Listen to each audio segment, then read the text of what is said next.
My brother asked me to be his best man, 2 weeks after I realized his fiancée was my ex. The message arrived at midnight, that hour when people either confess or lie with confidence. Henry didn't ease into it. No small talk, no apology for the silence between us. He said he was getting married.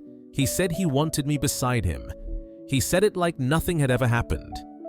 I was alone in my apartment in Holloway Point, sitting on the edge of the bed, staring at a wall I hadn't decorated because I never planned on staying long. Funny how life traps you in places you thought were temporary. We hadn't spoken in almost a year. Not since I left the city. Not since I stopped pretending we were still brothers in more than name. When I asked who the bride was, he avoided it. That avoidance felt deliberate. Still, I said yes, because part of me already knew something was wrong, and I needed to see how wrong. I found out by accident. A meaningless afternoon in Granton, waiting for my car to be serviced, scrolling without thinking. Then I saw her. An engagement photo, a ring catching the light, a smile I recognized before my brain caught up. Olivia, my ex, the woman who left my life without an explanation, the woman who once talked about futures like they were guaranteed, right before she disappeared and took every answer with her. The location tag sat beneath the photo like a signature. Silver Pine Lodge, the same venue Henry sent me. My chest didn't tighten, my hands didn't shake. Something colder replaced everything else. That night, I opened an old email folder I hadn't touched in years. I found a message from Olivia dated 3 years earlier. Unread, forgotten.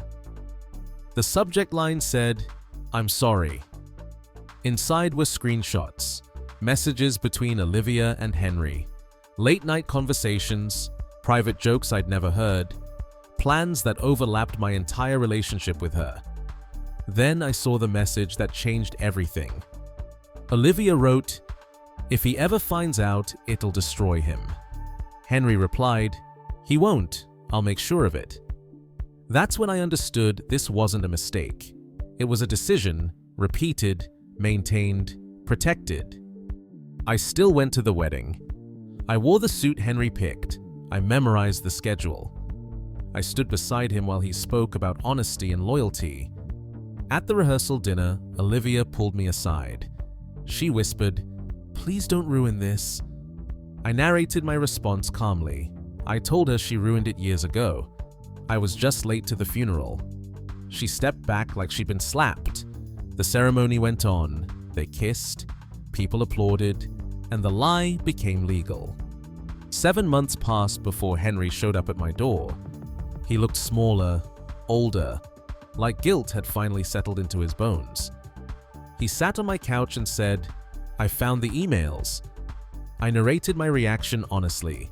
I felt relief, not for him, for myself. He asked why I didn't tell him before the wedding. I answered quietly. I said he never asked because he already knew. He just hoped I'd stay silent. Henry talked for hours.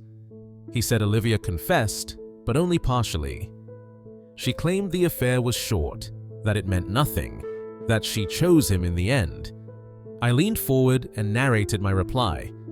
I told him she didn't choose him. She chose what required the least sacrifice. Then I showed him something he hadn't seen. A message Olivia sent me after she left. I didn't plan this, it just happened. I narrated my final words to him. I said people who say that usually planned it longer than anyone realizes. Henry cried. I didn't stop him. Weeks later, Henry called me drunk. He told me Olivia guarded her phone, deleted messages, changed passwords.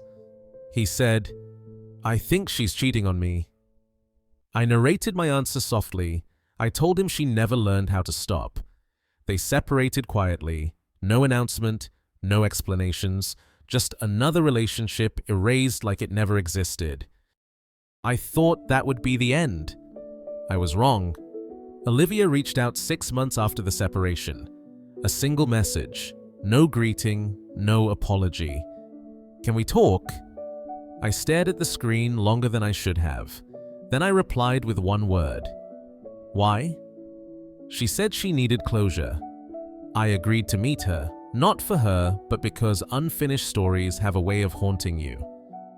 We met at a quiet cafe in North Vale, the kind of place people choose when they don't want to be seen. Olivia looked different, thinner, tired, like someone who hadn't slept peacefully in years. She said Henry was gone, that the marriage collapsed under suspicion and resentment, that she felt empty. She asked if I ever loved her. I narrated my answer carefully. I told her I loved who I thought she was. Her voice cracked when she asked, "Do you hate me?" I narrated the truth. I told her hate requires effort, and she wasn't worth that anymore. That's when she cried, not quietly, desperately.